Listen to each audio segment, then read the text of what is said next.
Happy Friday. It's Friday. It's Friday. It's Friday. It's Friday. It's the best day because it's the day when new records come out and it's weekend and it's reflection and it's community and it's chat. I love Fridays. Hi, everybody. I'm Jen Baldwin. I'm the research specialist for Find My Past, and we are here at Find My Past from home, welcoming you to Fridays Live. We have Liam in the comments today. Everybody say hello to Liam. And as we all get settled and started, let us know who you are and where you are in the chat. We love hearing from you. So it's good to see Gina and Karen and Kim and Paul is all here. Sally's here. Gina, Joe's here. Andrea's here. Fantastic. Let us know what's going on in your part of the world, wherever you are from. I love Fridays because we see so many people from across the world. Like it's incredible to see this community come together. Look at that.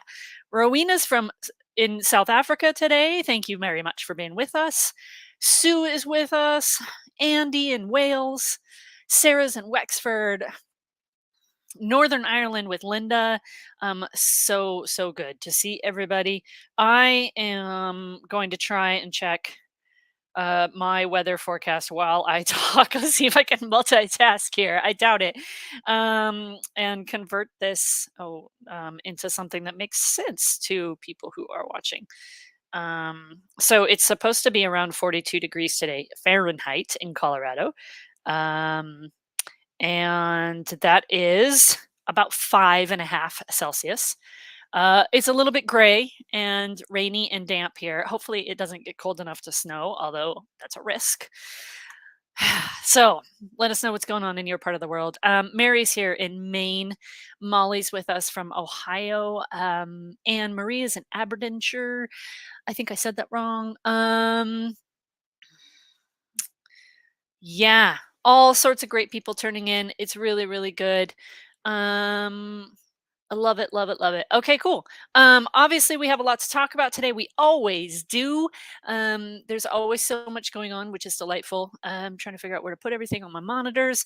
We are going to talk about what's happening in the world of family history. We're going to go through our question of the week. We've got new records and new newspapers to celebrate and all sorts of stuff to talk about. So, let's post the question of the week. Let me do that. And it's a fun one today. I kind of like this one.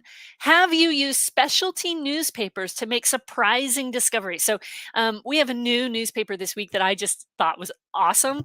So we're going to talk about that. But specialty newspapers being things like sports newspapers or agricultural papers, theater and drama newspapers, things that are kind of outside of that regular realm of newspaper publishing and just like news, right? So think about the specialty newspapers that you have used in your research and let us know what your stories on those newspapers might be. And that is our question of the week this week. And I meant to take that down and I didn't. All right. And I'm waiting for Liam to just like start cracking up because I could see his face. But I am like all over the place already today. Okay. Let's get into today's new records or this week's new records. And we have some fun ones this week. So these are both actually records that we had on site already and we have added to. And that's something that Find My Past does on a really regular basis, as do some of the other sites, right? Like Family Search, you see that all the time, updated record sets, which is fantastic because it gives you a chance to explore new records in an area of research that you're very comfortable with. And kind of continues to enhance that existing body of knowledge that you already have in your research. So Liam has added the blog post to the comments. Thanks, Liam. If you want to see these for yourself, but I'm also going to do slides today. I don't do slides very often, so this is fun. So the first one is the Royal and Imperial calendar. So we've had the Royal and Imperial calendars from 1767 to 1973 on the site for, gosh, a couple of years, I think. Um, but this week we added the browse functionality for this. And the reason we do this, so the version that's been online for a while is a name search functionality. So if you know that you had someone who should be listed in this publication, then you can search for them by name, and that's fantastic. But if you don't know that, or if you're looking for social context, or if you're looking for just generic history around who was in the admiralty in a particular year, you may want to just search by year. So we add this browse version of the collection so you can literally go page by page in a much easier fashion. So the search on this is very straightforward. You just search by year and you come up with the publication that you're interested in. But I do want to point out, and this is kind of this week's helpful suggestion and tip that I want to really emphasize is to look at the suggest or the useful links and resources. Every one of our collections has this. Sometimes you have to scroll way down on the search screen to find that section, but um, always there, right? That useful links and resources. So this one in this collection, it links to the Royal and Imperial calendars search version of this same record material, right? So that allows you to search by name. And then it also suggests the Royal Household Staff Collection from 1526 to 1924. So those are two kind of complementary record sets that go along with this collection. So if you happen to be using this, you know that there are two other collections that you can potentially look at, right? So make sure that you are taking time to look at those useful links and resources. And we're going to kind of explore that a little bit. But first, let's show you the Royal and Imperial calendar. So I just searched for a random year. Actually, I think I did 1918. And all of these publications are kind of laid out in the exact same way, generally speaking. They start with the royal households, and typically the office is closest to the monarch, whether it's a king or queen at the time. And they kind of list all of the people involved in their role, right? So they're relatively straightforward. But then don't forget that this is royal and imperial calendar. So it lists things like the admiralty and all of these different civil service offices as well. So it's not just people who are directly related or tied to the royal household, but actually kind of this wide range of roles across the government. So definitely something, if you have military ancestors, if you have a civil servant, you probably want to look at these as a potential resource. So that's kind of what they look like, right? Just to give you an idea. If we go to the version that's been available for a name search, we get this, right? So it's the exact same material, just again via a name search. Also allows you to search by year or the actual name of the book, and then optional keywords. So if you know that information, then this is a great way to get directly to that person. But if you want to see kind of the scope of everybody who was serving in an office around them in a particular time frame, that browse version of the collection might be really useful. There are a number of different ways to research these resources, right? And we are really trying to appeal to as many people as possible. So whether you are looking for a specific person or you're looking for social history, there are all these different motivations for using these collections, and we're trying to kind of make that available and make the research as easy as possible for everybody. So hopefully that makes sense. Right. So that.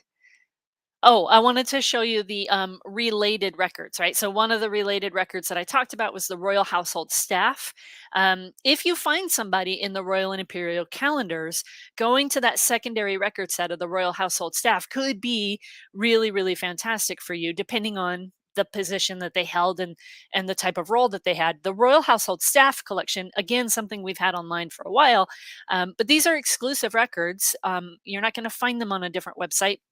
They're only on Findmypast, and they do go into much more detail and are much more in depth. This example doesn't show it, but I have seen a number of entries where it says things like left service to enter the army for the war, or died in the war, or came back after the war. Lots of notations around World War One and then leading up to World War Two as well.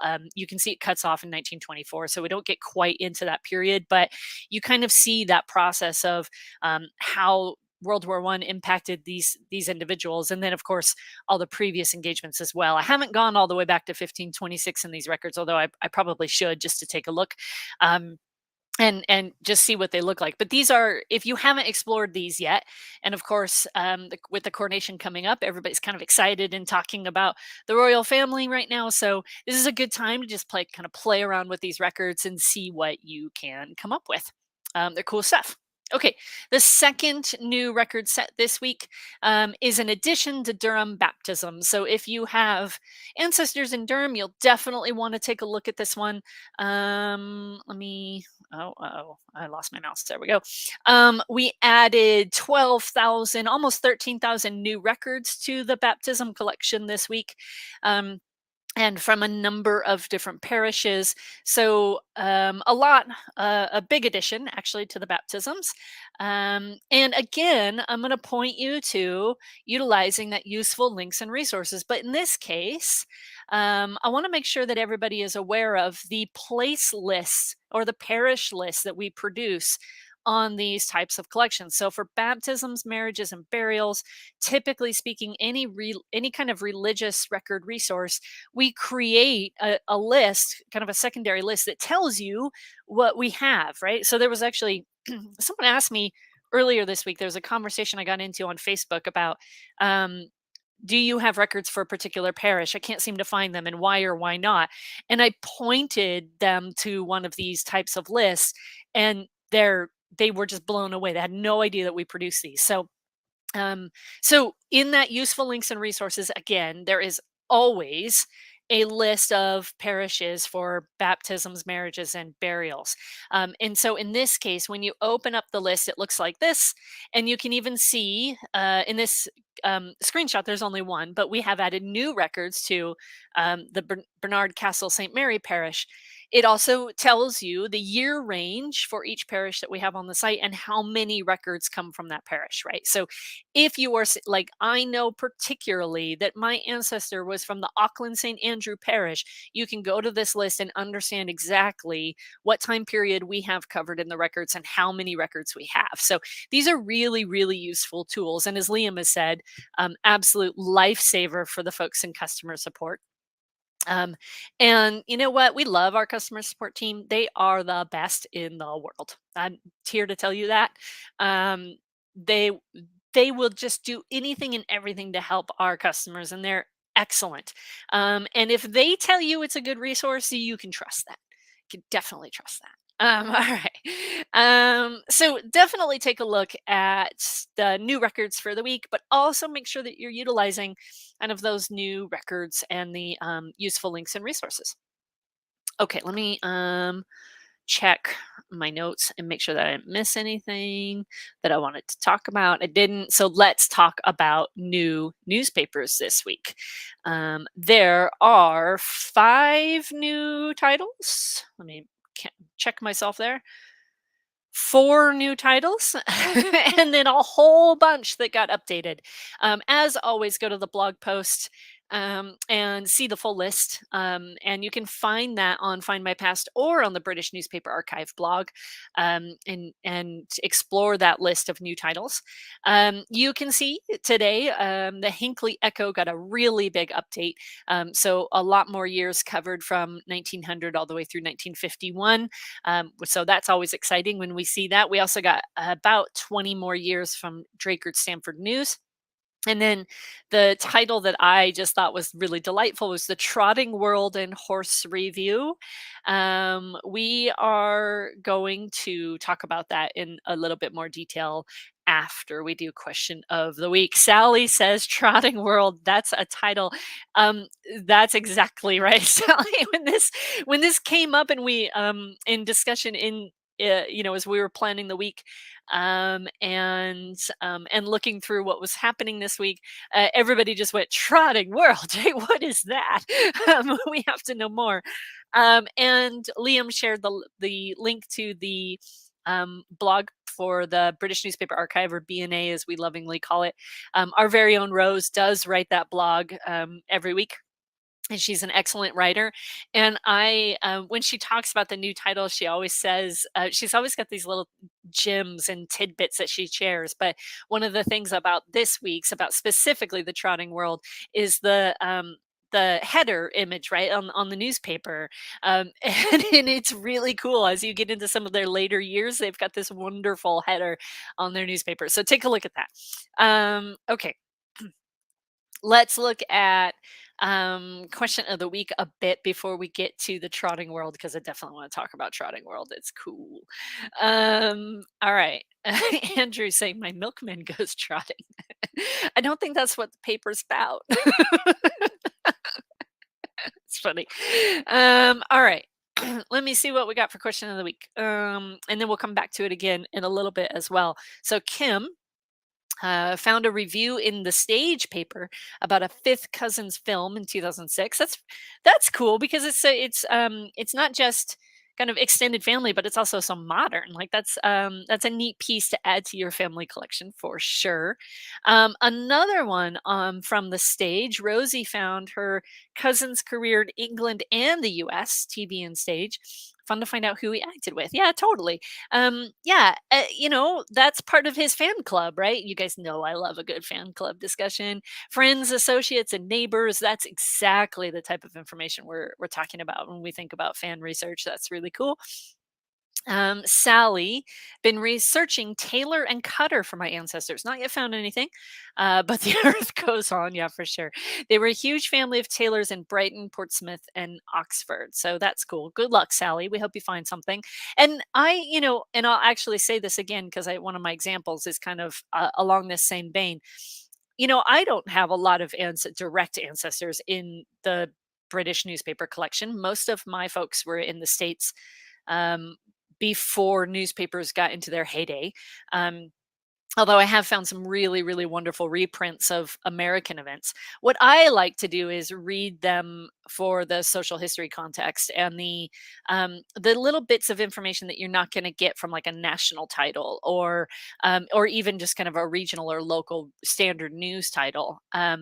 So I tend to find myself kind of taking time to just read page by page, just to see what was happening in that part of the world that I might be interested in.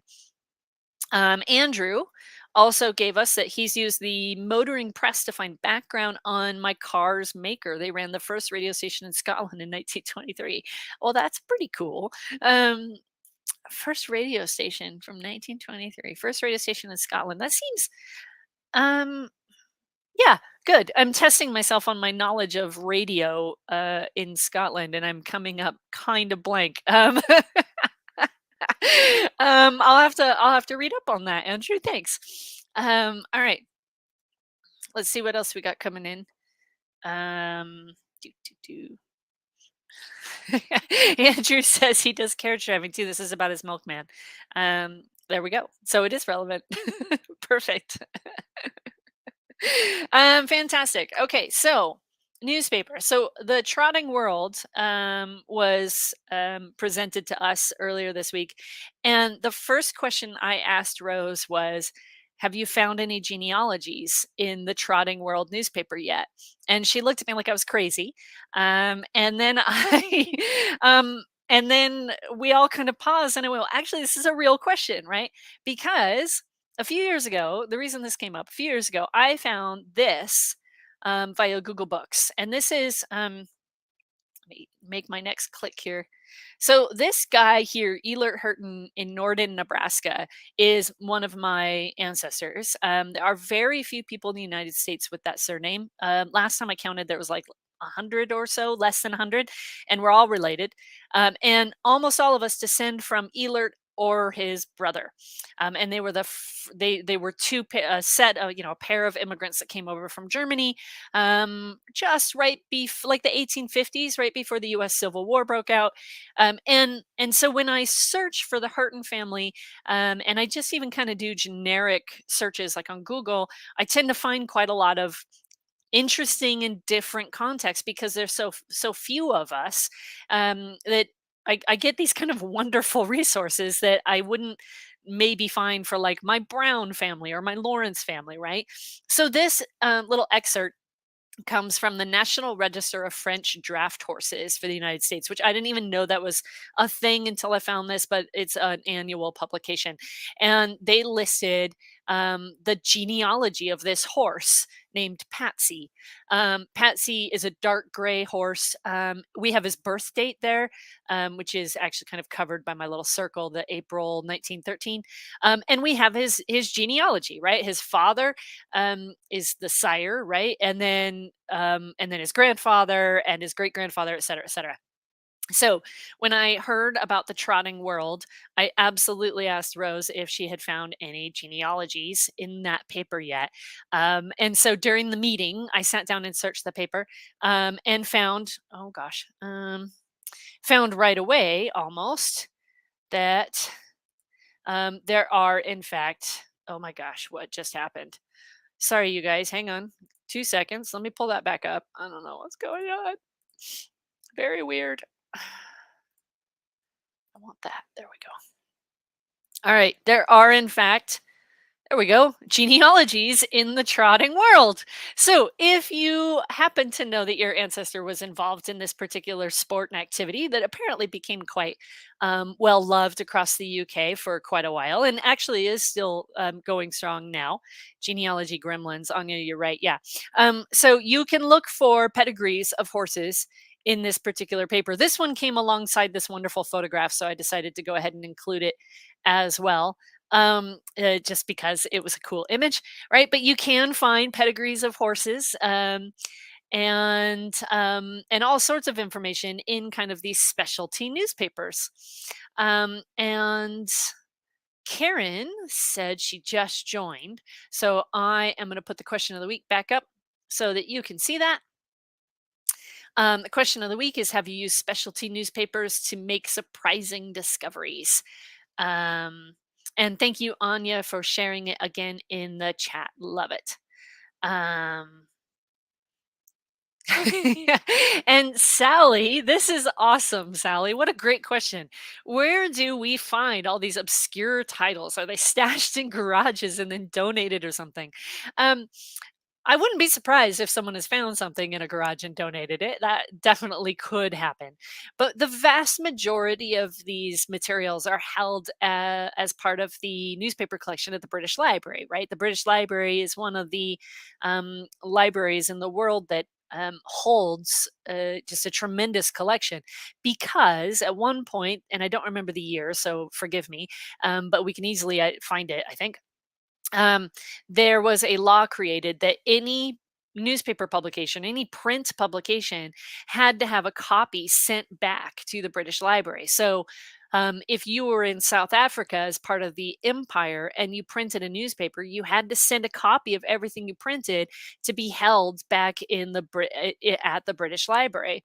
So the vast majority of their collection is in the process of either being microfilmed or digitized. We are very fortunate in that we've been partnering with the British Library for over a decade now to help them with that.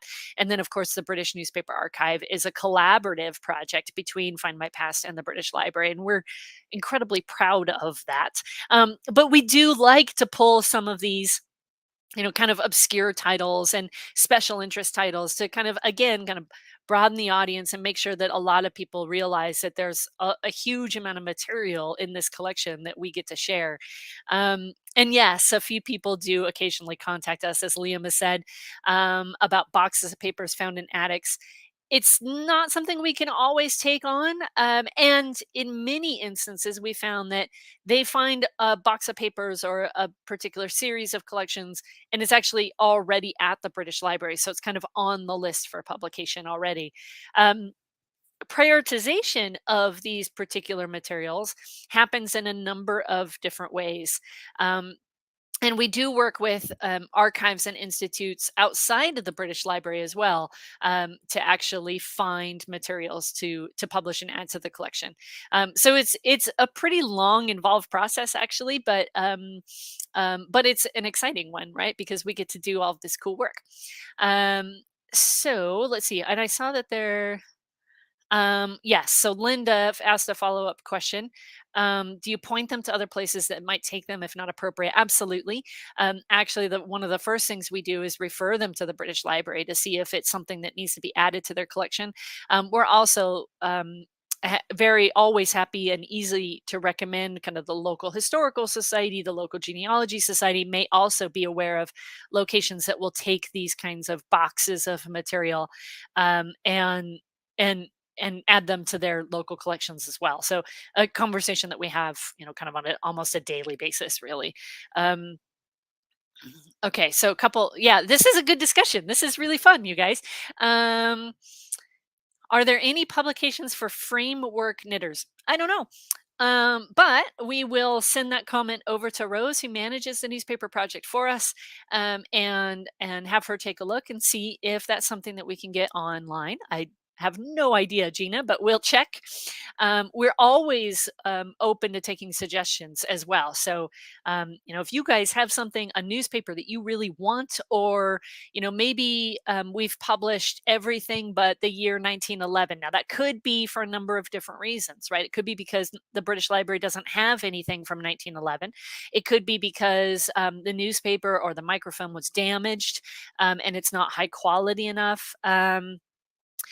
It could be because the paper changed names and we haven't actually made that connection and kind of researched that enough to understand that it's one title kind of segueing into another one. So if there are nuances or requests or special titles that you want us to look at, absolutely send us those, so that we can kind of investigate. We are The goal is to have the most comprehensive collection of British and Irish and Scottish and Welsh newspapers available anywhere in the world. So we're very committed to that, and we want to make sure um, that we get everything that we can. All right. So Kim saying her second great grandfather and son printed the Bramley Advertiser in West Yorkshire. I'm hoping some copies were sent in. They should have been. You can check the British Library catalog. It's been a while since I've done that, but you can check the British Library catalog to see if your paper was there. Um, oh yeah, nice comment about trotting. Heather's telling us. Oh, that's fun. I know someone else by the name of Heather Wilkinson. So when I saw your name, Heather, I was like, "Ooh, Heather!" And then I looked at your picture and realized that you were a different person. Okay, my Heather Wilkinson is also a genealogist, so that's funny. Okay, trotting races were big interest in the U.S. from the early 19th century, featured at county fairs and racing tracks. Yeah, I didn't actually, I guess I probably knew that at some point, but I didn't really know that. We definitely talked about the popularity of trotting races in the UK because that's where this title is focused. But yeah, that's good stuff. Okay, Daphne got a nice clear answer for us from Chat GPT. I love a Chat GPT. British Library has been legally entitled to receive a copy of every publication from the UK and Ireland since 1662, thanks to the Legal Deposit Libraries Act. That's the name of the act. I couldn't remember. So all sorts of printed material goes to the British Library. All right. Let's see. I'm just scrolling through here. More question of the week. So this is really good. Um, and it's always cool. Like, so Liam made the comment that titles held exclusively on paper can be tricky. That's really true. Obviously, they take longer to scan versus something that's on microfilm, right? But what we love about scanning from paper is that you get it in full color. And the quality is typically a bit better. So like this one that you're looking at, the Trotting World, this was taken from microfilm, and you can kind of tell because the photograph is a little bit hard to see. The color's kind of dark. It's not necessarily the clearest of print. When we scan from the original paper, it's beautiful. So we do that as much as we can, but we also have a commitment to scan as much microfilm as possible. So a kind of a balance on how we produce material. Okay. There's a good suggestion for you. Keep this coming, you guys. This is great. I could talk about this all for a whole hour. National Coal Board Magazine. That sounds amazing. I want that too, Anya. That sounds very, very good. Um, And yes, with paper, you get the nice book, the old book smell. Definitely. Definitely. Allison's hoping for some Salisbury Wiltshire newspaper later editions. So again, we'll make notes and comments of all these. Okay, so I'm gonna go back to my slides here for just a second because we talked a little bit um, a few minutes ago about the idea of using these papers um, to glean information that isn't necessarily tied to your ancestor and by name. And I want to show that. So I was looking through um, a newspaper just for a good example for today, actually. And I came across the Agricultural Advertiser and Tenant Farmers Advocate. And my search results came back with some article mention about an accident that happened. And then I realized on the same page that there was this list of miscellaneous communications. And this is stuff that you're not going to really necessarily get in an average normal newspaper, right? So in their miscellaneous communications, they talk about um, a Sir Trayton Drake reporting that on his farm in Devonshire, Swedish turnips cut into slices are employed in the raw state as an excellent food for his horses, and that boiled in a copper and mashed into a pulp, he feeds them to his pigs. And then Mr. Johnson of Farnham stating that land sown with white mustard seed and fed off with sheep had become perfectly free from moles and wireworms with which it had been previously constantly infested. So here we have two individuals writing into this very specialty niche newspaper, sharing this information for the benefit of other readers, basically. And what I am seeing is this is how agriculture and farming advanced. This is literally like them sharing their newest technology and learnings about how to operate their farm in a more successful way. So here you have two people who may or may not be related to anybody who's interested in genealogy, but they're teaching you something about about current day agricultural practices in 1846. So let's just assume that your ancestor is a farmer somewhere in the country in 1846 and he's reading the Agricultural Advertiser. He may apply these these techniques, he may actually go, well, that's an interesting idea. I've never thought about slicing turnips and feeding them to my horses. I'm going to try that, right? This is the everyday stuff that our ancestors were reading, and I think it's incredibly informative, and actually I think it's really cool, right? So I think about my ancestor sitting on his Nebraska homestead and going, what newspapers um, would he have access to that focused on agricultural practices that would have informed him and taught him how to improve his operation, right? Um, I just think stuff like this is really interesting, right? Like this is literally submerging yourself in the time period of your ancestors. And this is why I say read the paper from front to back, right? Read the paper, actually. Don't just do a name search. Do a search across the newspaper collection that covers a huge range of topics and dates and locations because you're going to find some of this little interesting stuff. Anya says the benefit of other readers. That's all of us on a Friday. Yeah, you're right. Yeah. um, and Ellen telling us that beet pulp is still fed to senior horses. Okay, great, fantastic. So this is actually a practice that started in the I'm assuming in the 1840s ish time frame and still going on today. That's fantastic. I think that's cool. Linda, I want to know why moles don't like white mustard either. And does it have to be white mustard or is it just like any mustard? Like, is it just white mustard what he happened to have at the time? Like, there's all these questions that pop up. Um, so, right, there's a lot of opportunity in these specialty newspapers. So, when you realize that your ancestor purchased a vehicle for the first time, go to those newspaper titles about cars and learn about those types of cars and what was being manufactured I'm looking for things like, okay, I'm not a car person, so I'm looking for things like what was the most popular color, like what was the most likely color vehicle for them to have had at the time. Maybe black. It seems like a reasonable good guess. Was it something that was modeled after US vehicles because the Henry Ford and all of his history, or was it something very unique to the UK? What is the trends, what's trendy in that time period about owning your first car. I love that kind of stuff. I think it really actually makes genealogy much more personal, right? To take it away from just that focus on when they were born, when they got married, who were their kids, and actually looking at their life in kind of story format. And you guys know I've talked about this forever, so whatever. I'm going to stop talking now. I'll show you my second example, and then we'll go back to the question of the week. Another one that came up. Now, this is the exact same newspaper, Agricultural Advertiser, from the 28th of March, 1846. It's just a couple of pages later, and they're giving these regional reports. And so the agricultural reports excuse me, from Lincolnshire starts with this little snippet about the weather through the winter months.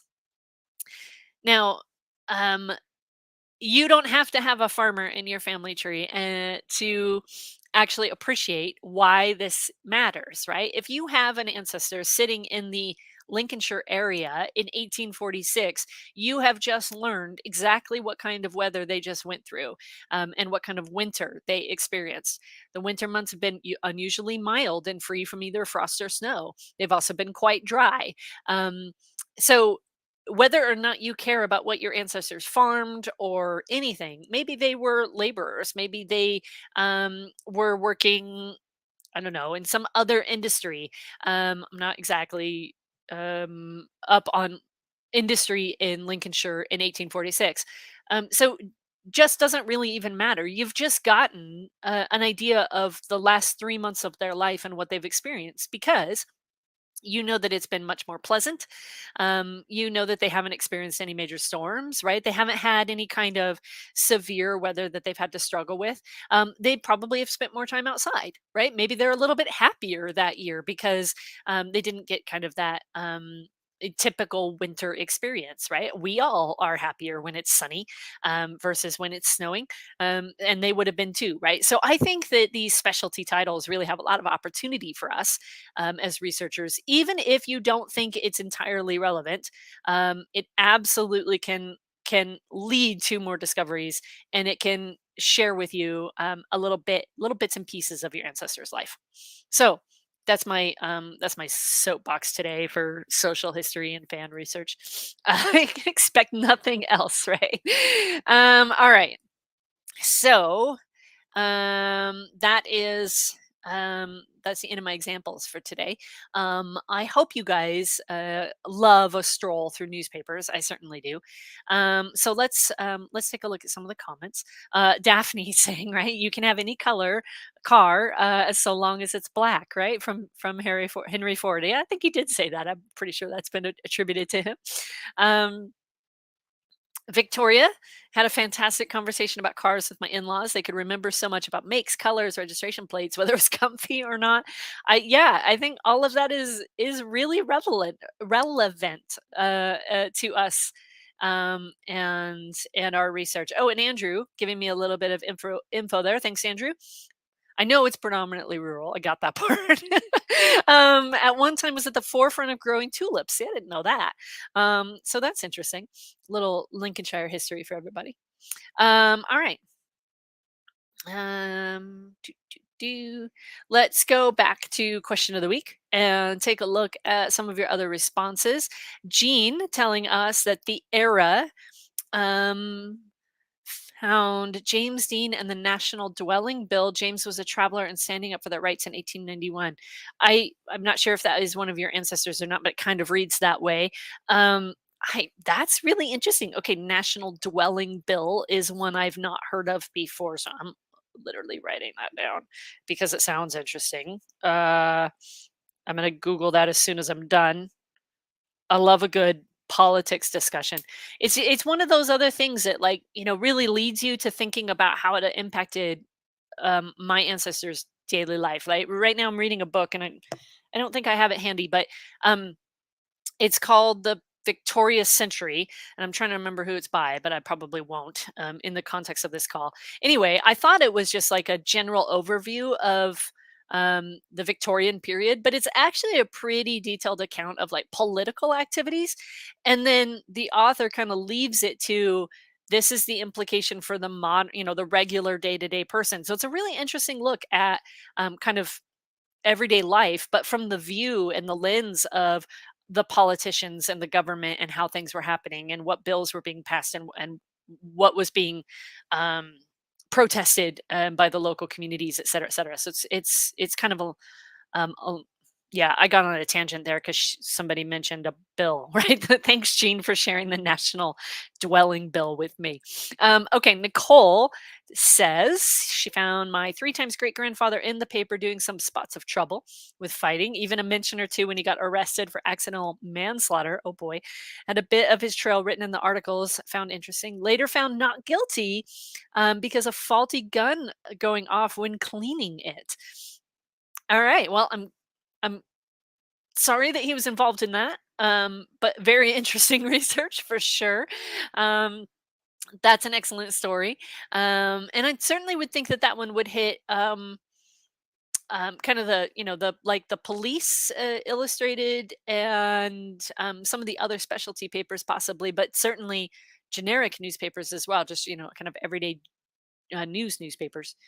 Victoria shares that she found in Gentlewoman in 1925 an article highlighting how Baroness Wentworth defeated a distant relative who was leading a tennis and rackets professional at Queen's London. Made me smile when the article started with saying they were running a who's who of the week so as not to let the men have such matters all their own way. Yeah, go ladies. She beat other male professionals too, so great that she's being celebrated here. That's awesome. That's a cool story. I love it. That's very good. Karen sharing my uncle's wife, who is 90 today. Oh, well, happy birthday. Grandfather set up cinemas, found obituary in the bioscope. Oh, set up cinemas. It's interesting. Yeah. Okay, cool. So it's looking at some of those movie and cinema publications from a completely different lens, right? From not the actors and actresses, but the people kind of behind the scenes in the production. That's really great. And another really good example of how these newspapers can be so insightful for us in terms of learning about a particular industry or a way of life or an area or etc. Liam did find the author of my book for me. It is by David Cannadine. That's the one. Very, very good book. Yeah, cool. All right. Anya gave me a fantastic segue to something I wanted to share today. I've been watching and listening to Joe Biden's visit to Ireland on BBC with loads about his Irish genealogy. Yep. President Biden is very, very fond of his Irish family. Very fond. Um, that's pretty much all he talks about when he talks about his family history. But did you know that President Biden has English ancestry too? In fact, Catholic English ancestry. A couple years ago, when he was, I don't remember if it was when he was elected or just when the election started, we did some research at Find My Past on his Catholic ancestors and found him and his family in our records. And we were actually able to pinpoint which of his ancestors converted to Catholicism in order to marry. Oh, that's good. He mentioned his English ancestry in one of his speeches. I missed that. I'll have to go back and look for it. That makes me happy because, like, look, I love my Irish ancestry, but he has more than one side of his family tree. So anyway, if you want to read about Biden's family history, we have a blog post to share that we published when we did that research. I think Liam's going to pop it in the chat for us now. That talks about his English Catholic ancestry and American Catholic. Actually, his family went through Baltimore, so we have some of their U.S. Catholic records as well. It was a fun little research project that we got to do a couple years ago. Actually, to be honest, research that I thought was pretty cool. And I really wanted to kind of send it to him in a package and like get an invitation to the White House, and none of that happened. So I don't know why. Yeah, you would think that he would be like, "Oh, I'm British as well. That's cool." Um, all right, and then there's one other thing I want to make sure that we mention today. a little bit of a call out, actually. So, we are, of course, everybody's kind of getting ready for the coronation. Big topic these days, in case anybody hadn't noticed, right? It's kind of a big topic. And we are on the lookout at Find My Pass for anybody with royal connections in advance of the coronation. We want to kind of help tell your stories a little bit. So that could be if your ancestors took part in a previous coronation, if they worked for the royal family, and you can go back to our royal imperial calendars to find out, or if you're related to royalty at all, we would love to hear from you. So if you have a royal connection and you want to work with us to share your stories on social media, maybe even with the press, you can email us at pr@findmypast.com, and we will take a look at your story and reach back out and see if we can make something happen. So, if you would like to participate, we would really love to hear from you. We've had a few great suggestions and stories come in already, but the more the merrier. So, if you have a coronation related or royalty related story, please do give us a shout, and we'll see if we can't find a way to make that story work. Um, we want to make sure that we do a shout out to Biden's dog, or the dog of Michael Higgins, who has been joining Biden a lot. The visits and the video clips are fabulous. And at Find My Past, we love our pets. We have an entire work communication thread on our Slack devoted to the pets of Find My Past. We're very serious about pets. So um, please do check out the clip of Michael Higgins' dog. Um, uh, it's fantastic. All right, Kim. Kim, this sounds like a challenge. I think I scared the last Find My Past researcher off with my family. Um, you send that back in. You let me take. I'll take that. I'll take that, Kim. You send that directly to me. Send it to pr@findmypast.com, and you tell them in the email that Jen said she wants this, and they'll forward it over. Let's take a look. Okay, cool. So, any other question of the weeks that we need to highlight, Liam? You seen any others in the chat? I don't think so either. Okay, cool. So let me just see.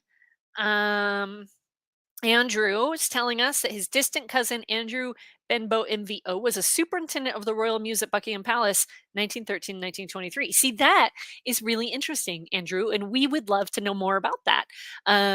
So if you are interested, do send us an email.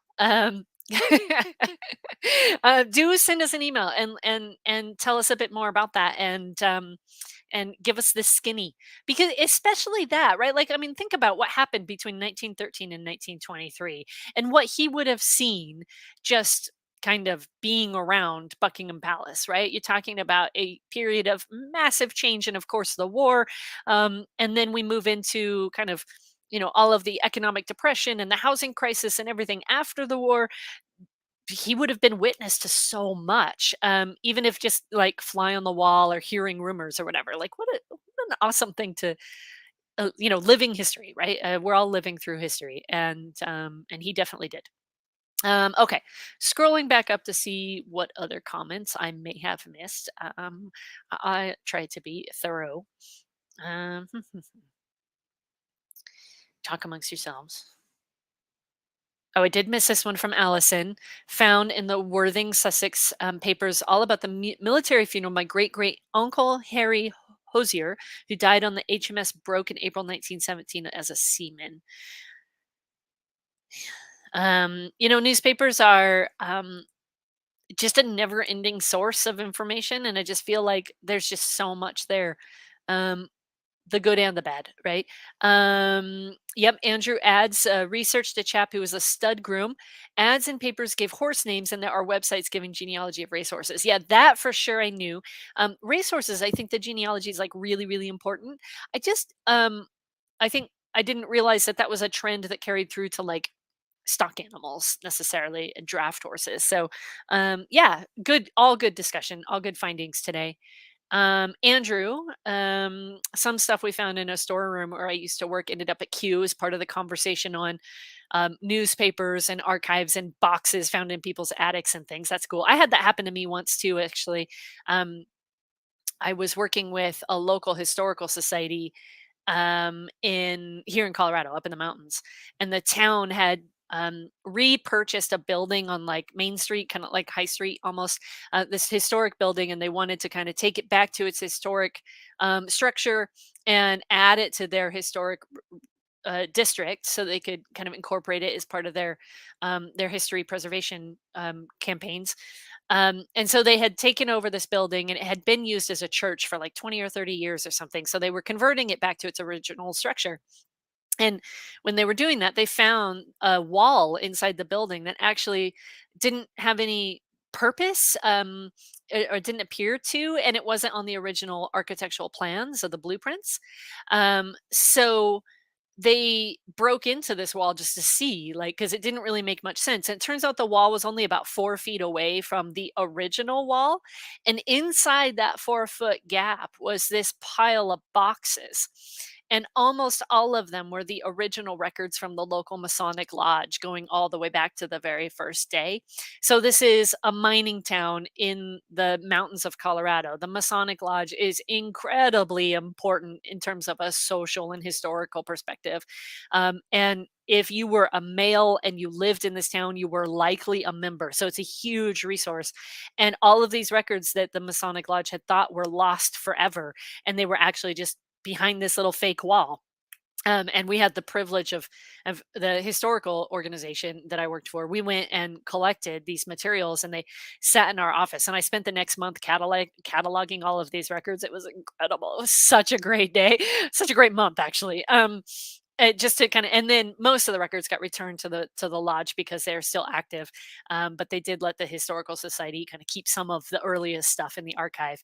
And so you never know when these things are going to pop up, right? When you're cleaning out grandma's house, or you're working through an old building somewhere, or you buy a house and you're doing some renovations and you find something like this. Kind of stuff happens all the time, right? So, um, really, really fantastic that people find these boxes of materials and then do reach out, whether it's to us or to the British Library, to a local historical archive or whatever. Just make sure that those materials get somewhere. Um, Linda saying, "Do they keep secrets?" And actually, none of the records were secretive. It was things like membership rolls and the meeting minutes for things like planning the Christmas party. So, not exactly, Masonic secrets of any kind, just regular day to day kind of nonprofit stuff. But all still fascinating because it gave a glimpse of something really interesting in this town's history, early history. And Anya saying, "I wonder why they put all the boxes behind the wall." And nobody knows. Like, still to this day, nobody knows why that wall was built, or what its purpose was, or why they didn't just use the wall that was already there and like move the boxes into, or like, like just be like, "Hey, Masons, you got some boxes here. You forgot when you left the building, right?" Like, what? Like, it's still a mystery, but at least the records have been found and preserved. Um, and then an offer from Nicole. If you want an interesting tree to research, have a look at mine.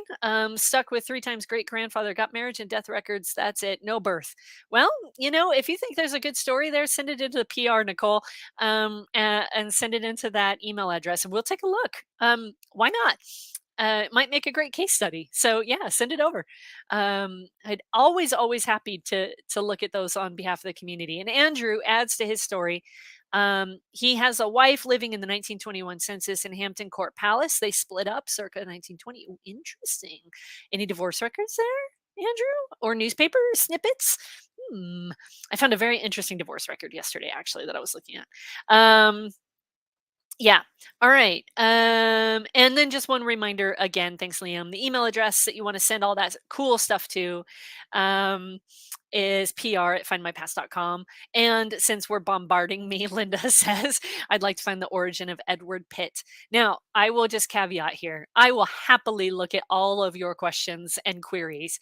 And actually, maybe we make it into a live broadcast and we do some reveals. That would be cool. But understand that I do have a full-time job. So I may not answer those queries right away. I'm gonna ask for some time. Um, and especially in a brick wall situation, if you have spent 20 years looking at a particular ancestor, don't expect me to answer your email in 24 hours. Okay, cool. As long as we understand each other. All right. Aw, thanks, Anya. Full-time job and an awesome daughter. All right, that's a nice compliment. Thank you very much. My daughter is playing softball right now. That's her activity, and she's never played before, and it's a lot of fun. Okay, I think that brings us to a very natural close. We're gonna go ahead and just, oops, not that one. This one. We'll put that back up and we'll say have a great weekend. I actually I'm very excited for my weekend because tomorrow I get on a plane and I will be in London by Sunday midday, and I get to spend the week with my colleagues in London, and do some training and some meetings. So I will be in a different time zone altogether. So I hope that everybody has a great week ahead. And we will be back, of course, next Friday with more wonderful records and newspapers to explore. Um, but in the meantime, have a great weekend. Have a really great week, and we will see all of you back next Friday, if not before. So, thanks very much for being with us and for being part of our community. We really appreciate all of you very much. And that's it. Have a great Friday. Thanks.